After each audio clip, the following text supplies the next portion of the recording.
You can't hear me from where you're sitting. No, you can't.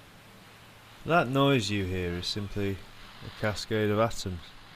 Ripples that conspire to give the illusion of sound. It's a trick. A surge of molecules electronically captured, stored as a series of ons and offs, then beamed across the world as radio waves. This storm of vibrations is translated by an army of boxes on kitchen tables that gently nudge the air around them, causing domino after domino to fall, just so, battering your ears in a pre-designated pattern where this rain of physical objects are decoded in your cranium into something that can't possibly be true. It's an executive toy of chain reaction, a timpani in your eardrum at one end and my infernal plotting at the other. I'm not even in the room with you, although I dearly wish I was. Unbelievably, I'm not even speaking now, despite the fact that it seems that way to both of us. This recording happened some time ago, and now we rehash this moment from an unidentified hour in an anonymous location, and yet you say you hear me speaking. Come off it. Considering the complexity of the universe and the profound manipulation of physics required, it's a marvel we can communicate at all. A true wonder. Literally as ancient as time and more futuristic than any of the sci-fi spectaculars so tied to ships and strictly delineated exoticism that they may as well be hornblower novels, never attempting to stretch the periphery of our universe, such is the deep conservatism of the genre. I digress. You may not be hearing me, but that's no reason why we can't talk. Talk about how we got here, about where we're going, about the precarious edges that we live our lives upon, sometimes balancing, sometimes unbalanced. But before we get there, let's discuss this letter. I don't doubt that it exists. I'm not unhinged, but I do suspect the ink. Scattered into semi-rectangular shapes, these markings are designed to draw us into untruths. At least, they're untruths if we choose not to believe them. Take this patch of markings here. 5 simple shapes. An E, a V, an I, a C. Oh, the unimaginative creep who wrote this filth. And to top it off, a T. Of all things, what am I to make of it, if anything? What might an order of possession even mean? Are my possessions in an order? What order? Alphabetical, numerical, an order of preference or price? What a ludicrous exercise. If people are going to go to the effort of writing me a letter, why not write one which will make me happy? A J, like at the start of Jaunty. Could have raised a smile. That would have been something. What about X? As in X-ray? No? I'd have seen through that. Okay, I'm sorry, but when you consider that human beings of one kind or another have been around for what? 2.3 million years? How old can a joke actually be, particularly one about X-ray? I doubt the early hominids got beyond slapstick and fart gags, but that's speculation, I suppose. Perhaps Homo habilis had a sophisticated and nuanced sense of the absurd as she battered stones together to make the first flint tools. Was that first axe head a delicious joke that simply got out of hand? Let's get back to this so-called letter, and its frankly pathetic attempt to make me believe I am to be dislodged from my lodgings. Who's to define what antisocial behaviour really is? It's not a thing. It's an interpretation, isn't it? I'm part of the social, aren't I? How could anything actually be antisocial if I do it? It doesn't make sense. It's not as if I owe them money. After all, how can one person owe another an abstract concept? It's maddening. If we could all just agree on these simple, indisputable truths, then everyone would be happier. At least I would. Let's forget about this silly eviction nonsense. It's all so petty. There are billions of stars in the galaxy, and we sit on a speck of dirt circling just one of them.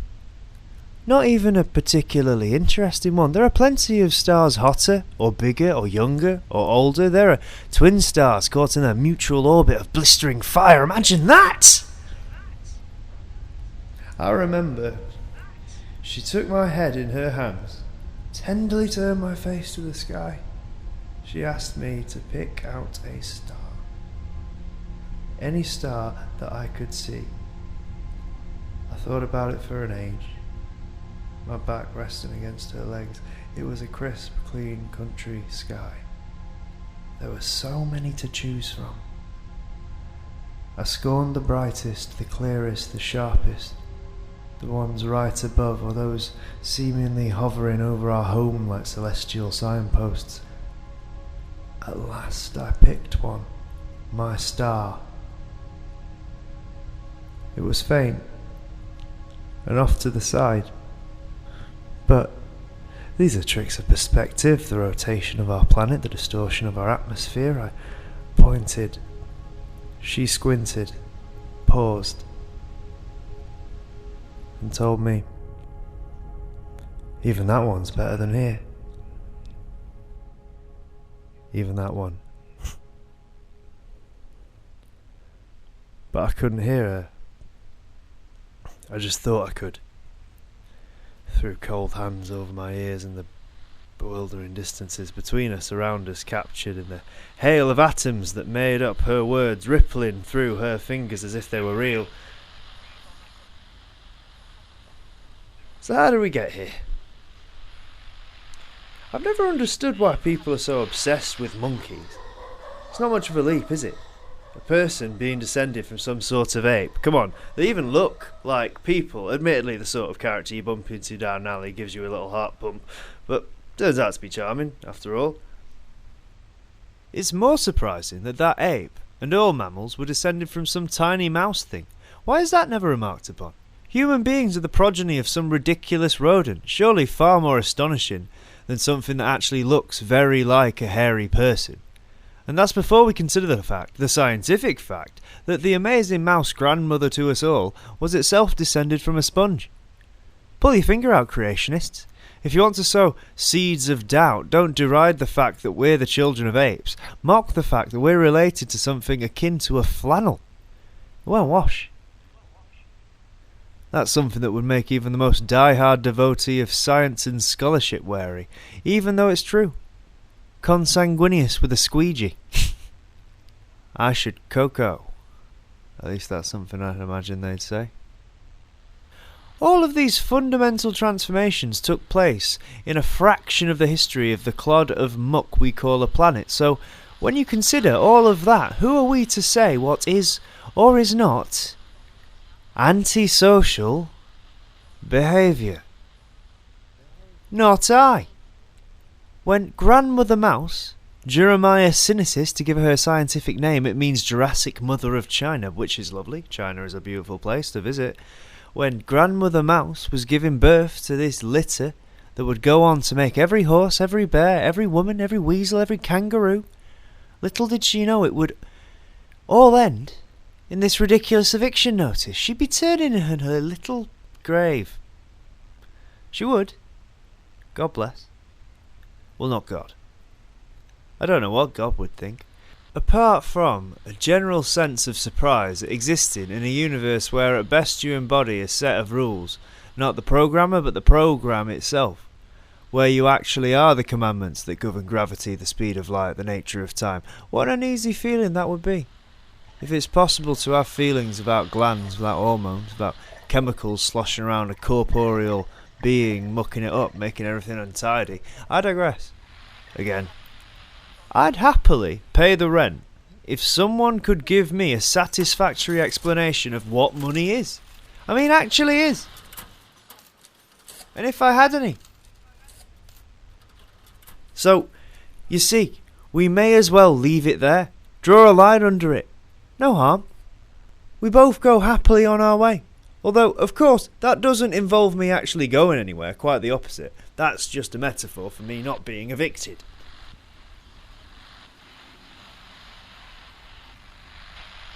When we parted, she left me here. If she came looking, this is where she'd expect me to be. Here, in this spot. If we can even say here, when the wet rock we're travelling on is spinning at 1,070 miles an hour. It's slipping round our star at 18.5 miles every second. Our solar system is zooming away at a whopping 155 miles a second within our galaxy, which itself has been vomiting along from its very birth at 105 miles a second. So where is here? In a way, we're all being constantly evicted from where we were just a moment ago. Well, it makes me dizzy. I don't know about you. The largest stone, the most sedentary rock formation, no matter what appearances may say, is not stationary but hurtling faster than Apollo 9 like an unguided missile through space. She left me here, and if I'm no longer here, then I'd be lost. Perhaps I am already. Are we within reach of what was here a moment ago, let alone a year before? Here makes no sense in a universe defined by motion. It doesn't seem credible. You can see my problem. Well, you can't see it. You can't even hear me. Not really. We've established this, surely. We've built a world of illusions around us to help us cope with hard, unknowable physical facts. Illusions that date back to Grandmother Mouse, and possibly before. Who knows what great-grandmother Sponge would have to say about it all? Very little, I suspect. When that little mouse brain said to itself, "I've seen that seed. I've tasted that seed. That's a good seed. Yum." Her brain was indulging in a useful trick that served us so well that we're still doing it 160 million years later. We're still keeping up the pretense that we see, hear, touch and taste, when really it's just clashing molecules, well-designed receptors and neurons firing in such complex formations that we had to create thought just to make sense of them.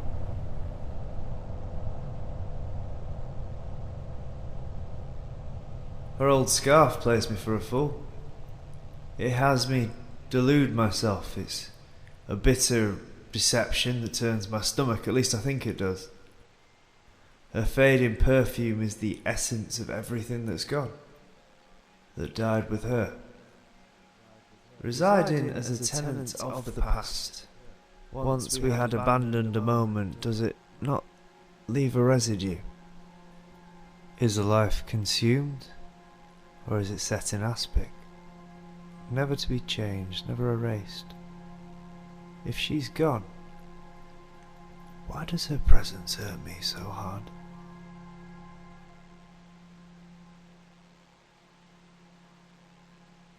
This is my question to you, eavesdroppers. Does the past exist? Or, like these splashes of ink or the farce we call money, is it only true if we all take it to be so? Mediated by common understanding, a shared codebook of thoughts and behaviour. Does she lie back there, in time, before now, or is her absence final and absolute? Could it be that she's close at hand, if I believe she is, living in my memory, her presence caught in a trap of firing neurons, hot sparks, conjuring phantasms, or is her only truth that she is absent? A bleak hole that helps define the edges of the light around it. This paw print in wet sand is transitory evidence that she walked upon the earth, that she loved me. Grandmother Mouse, what do you say? Where is my mother now? Is your daughter lost so far from here as we hurl ourselves forward, always 1,000 miles from where we were an instant before? Does she weep for me? Or are my tears unreciprocated?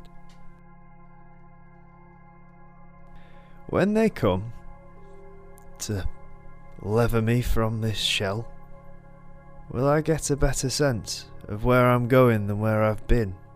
Or will I lie on the street, looking at the night sky, searching for a star that points nowhere, is a little too dim and lies sadly to the side of the sky.